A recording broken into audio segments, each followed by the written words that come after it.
C'est pas vrai. Il recommence encore à faire du bruit. Ses coups dans les murs m'empêchent de me concentrer pour mes révisions. Qu'est-ce que c'est agaçant d'avoir des voisins parfois. Surtout avec eux, qui sont chiants avec tout le monde, au point que certains sont partis à cause d'eux. Actuellement, je suis en train d'écrire sur un fichier ordinateur. Mes amis me l'ont conseillé pour tenter de me faire décompresser, de pouvoir exprimer tout ce que je ressens, comme dans un journal intime. À vrai dire, tant de choses se sont produites depuis mon arrivée, et pour être honnête, j'ai besoin de me confier sur mes pensées. Alors, allons-y et commençons par le début. Il y a 6 mois, j'emménageais dans un appartement dans une ville moyenne pour des raisons scolaires. Étant étudiante, il n'était pas évident de trouver un logement à des prix raisonnables. Mes parents, ils m'avaient laissé dans un foyer d'accueil à mes 1 an environ. Bref, passons à autre chose. Après de nombreuses recherches, j'ai fini par dénicher la perle rare. Mon impatience pouvait se lire dans mes yeux. Être indépendante me permettait de pouvoir être tranquille, de faire ce que je désirais. J'attendais ce moment depuis tant d'années. Mon immeuble comportait un rez-de-chaussée et 5 étages avec un ascenseur. Chaque étage, ou palier comme j'aime bien appeler, comportait 4 appartements. Le mien s'avérait être au 3e étage. Je savais que les autres habitations étaient occupées. En face de ma porte, il y avait un couple d'une trentaine d'années. En diagonale, c'était un monsieur avec un chien. Et à côté, 2 amis dont l'un avait un enfant en bas âge. Les autres habitants de l'immeuble, aucune idée de leur tête. Possible que je les ai aperçus vite fait, mais j'ai pas fait plus attention que ça. Étant une personne introvertie, j'évitais le plus possible de croiser mes voisins. Personnellement, cela me convenait. La seule chose que je disais au pire était un bonjour par politesse. La plupart ne faisaient aucun commentaire vis-à-vis de mon caractère. Rien à signaler les 2 premiers mois. Mais au 3e, mes voisins d'en face commencèrent à m'embêter pour la moindre petite chose. Ils venaient régulièrement me voir pour se plaindre du bruit, notamment le soir. Étant une gameuse, je passais quelques soirées parfois avec mes amis en vocal. Au début, je pensais vraiment que c'était lié à cela. Malheureusement, le problème ne venait pas que de là. Parfois, je ne faisais vraiment aucun bruit. Et pourtant, ils frappaient à ma porte pour se plaindre à cause de mes pas ou parce qu'ils entendaient ma musique soi-disant. Cela m'agaçait tellement. Avec eux, aucune tolérance possible, au risque qu'ils viennent m'emmerder. À plusieurs reprises, je reçus la visite de policiers.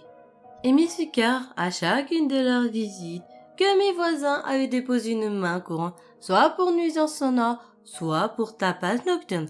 En plus, la dernière fois qu'ils sont venus, ils m'ont clairement fait comprendre que si ça continuait, je risquais des poursuites judiciaires. Vous entendez? Des poursuites judiciaires à cause d'eux? Des cons, ces voisins. Et encore, je reste poli. Mais je n'en passe pas moins. Avec eux, je n'ai limite plus le droit de vivre. Connard! Pardon pour mon impolitesse. Cela continua durant des semaines, même des mois. Ma vie se transforma en enfer. Pour éviter le moindre problème, j'évitais d'être chez moi. Mon propre appartement me servait seulement pour dormir. Tous mes proches me conseillaient de déménager. Mais comment? Personne ne pouvait m'aider. Je recevais des aides pour pouvoir déjà payer le loyer. Impossible donc de partir au risque de me retrouver à la rue. Malgré mes craintes, je restais dans cet appartement pour avoir au moins un toit sur ma tête. Pourtant, il y a 3 semaines, les choses se sont accélérées sans que je m'y attende. Même moi, je n'aurais jamais cru que cela aurait pu m'arriver à moi. Je vais vous l'expliquer, ce qui y est arrivé. À ce moment-là, j'étudiais tranquillement chez moi quand ma sonnette se mit à sonner. Mon instinct me disait de ne pas y aller, mais ma curiosité, elle, voulait savoir. Eh ben, devinez laquelle j'ai décidé de suivre. Ah bah bien sûr, la curiosité. Un conseil, je vous donne un conseil. Ne soyez pas trop curieux, car parfois, elle vous fait de sacrés tours. Bref, je me levai alors pour aller ouvrir. Pas de chance pour moi, dans l'immeuble, il n'y avait pas de Judas. Le Judas, c'est quelque chose qui permet de pouvoir voir à travers la porte. Je vous donne ce petit détail pour on ne sait jamais si vous ne savez pas ce que c'est. Pour revenir à l'histoire, j'ouvre alors la porte et je vis devant moi le couple. Et oui, ces fameux voisins qui n'arrêtaient pas de m'emmerder littéralement. Eh ben, vous savez pourquoi ils sont venus? Pour me proposer de dîner ensemble. Ils voulaient vraiment qu'on mange le lendemain soir ensemble. Après une hésitation qui m'a semblé des heures, j'ai fini par accepter leur idée. Même si, au fond de moi, je sentais... Enfin, pas sentir. J'avais un mauvais pressentiment, à vrai dire. Cela me semblait aller bien au-delà de ce que je pouvais maîtriser moi-même. Comment vous expliquer ça? Il y avait dans leur comportement quelque chose d'étrange, de très bizarre. Notamment l'homme. Son sourire m'a mis mal à l'aise, pour être honnête. Et pourtant, la curiosité a pris le dessus sur mon malaise. Le lendemain soir, je me rendais chez le couple avec un mauvais pressentiment. Tout se passait bien au début, de petites conversations sur tout et n'importe quoi. Au bout d'un moment, ma vision se troubla et, étrangement, le noir m'a entouré. Je ne saurais combien de temps j'étais resté dans les abysses, mais lorsque mes yeux se sont ouverts, je me trouvais dans une autre pièce, attaché à une chaise sans pouvoir m'exprimer. Un bâillon m'en empêchait. Tout me semblait trouble, son comme image. Impossible de me concentrer suffisamment. Pourtant, un léger bruit me ramena à la réalité. En face de moi, une femme enceinte d'environ 6 mois, attachée tout comme moi à une chaise. Des larmes coulaient sur ses joues, enlevant son maquillage. Son expression pleine de peur. Elle craignait pour la vie de son enfant à naître. Cet inconnu devait espérer être libéré et pouvoir ainsi avoir une vie normale. La porte de la pièce s'ouvrit d'un coup et le couple de trentenaires se tenait debout, leur visage. Rien que d'y penser, cela me fait froid dans le dos. Leur visage déformé par le sadisme, leur attention se lisait dans leurs yeux. Aucune de nous ne ressortira indemne de cette histoire. La femme parla en premier, s'exprimant sur le fait qu'elle m'avait enfin attrapé et donc qu'elle avait gagné le pari fait entre elle et son mari. Le couple se mit à rigoler. La panique m'envahissait. Qu'allait-il faire de nous? Mes craintes se confirmaient quand la femme nous a proposé de jouer à un jeu. 4 boîtes, une à choisir. Le mari détacha le bâillon de la femme enceinte et lui a dit de choisir. Avec difficulté, elle prit la deuxième. Lorsque c'était à mon tour, je désignai la troisième. Le mari ouvrit les boîtes alors et en sortit un papier. Il les déplia et nous les montra. Dead sur l'un et Survive sur l'autre. Le couple éclata de rire. L'homme se précipita sur la femme enceinte pour lui asséner de violents coups sur tout le corps, plus particulièrement sur son ventre. La pauvre avait un visage de douleur et pleurait, espérant que tout cela s'arrête. Il cessa de frapper et son épouse prit le relais, l'arrosant d'une substance dangereuse, l'acide chlorhydrique. L'horreur se matérialisa sous mes yeux. Des parties de la peau de la femme enceinte fondèrent rapidement. Je fermai les yeux pour ne pas en voir davantage. Mais l'odeur me rappelait la réalité des événements. Après ces tortures, elle prit des aiguilles et les enfonça dans ses yeux. La malheureuse victime bougeait à peine après toutes les souffrances subies. Hélas, pour finir, le couple me détacha et me mit une massue et m'ordonna de frapper sur le ventre et au niveau de la tête. Mon corps refusa de bouger. Je ne pouvais faire cela. C'était au-dessus de mes forces. Je sentais alors une douleur dans mon bras gauche. En le regardant, je vis un couteau tenu par la femme. L'homme me menaça de me tuer si je ne faisais pas ce qu'il disait. À contre-cœur, j'exécutai l'ordre et je frappai à plusieurs reprises.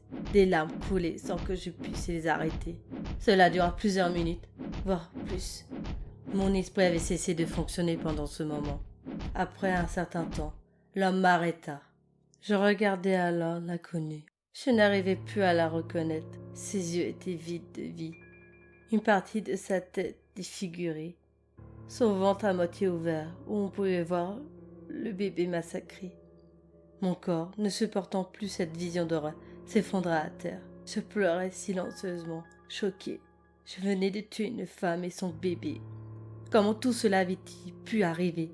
Mais je n'eus pas le temps qu'on me relevât brusquement. Le couple me fit clairement comprendre de n'en parler à personne, sinon j'allais subir le même sort. Après cela, on me frappa violemment à la tête. À mon réveil, je me trouvais dans mon appartement. La peur prit le dessus et je me remis à pleurer à nouveau. Je ne pus sortir de chez moi pendant une semaine. Voilà dans quelle situation je me trouve actuellement. Maintenant, ma complicité dans leurs méfaits ne fait aucun doute. Si je les dénonce, je tombe avec eux. Avoir été responsable de la mort de cette femme enceinte me terrifie. Les images de son meurtre me reviennent constamment en tête.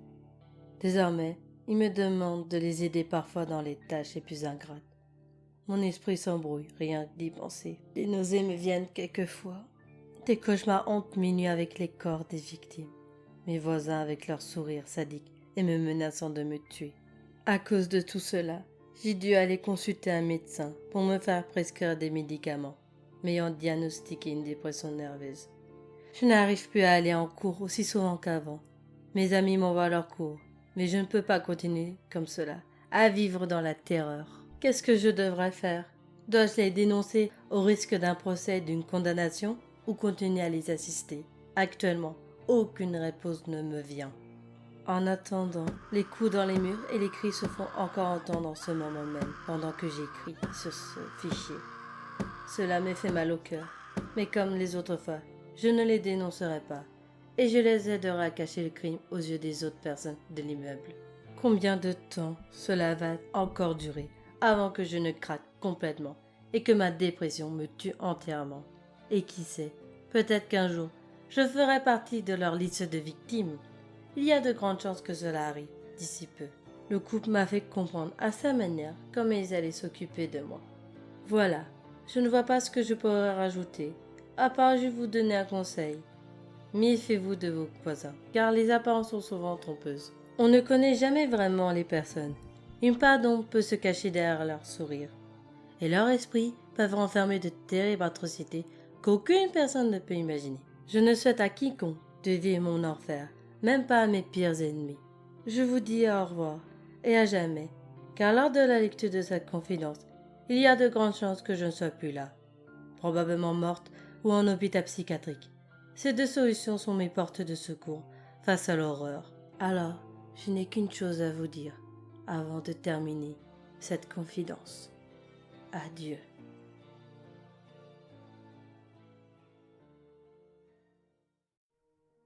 Ouh là là, quelle situation délicate que cette jeune fille a. Dénoncer ou rester complice de leurs actes. Et vous, qu'auriez-vous fait? Auriez-vous dénoncé ses voisins? Ou, au contraire, auriez-vous continué à être complice de leur meurtre? Sur ce, je vous laisse et je vous dis à la prochaine dans la roulante itinérante.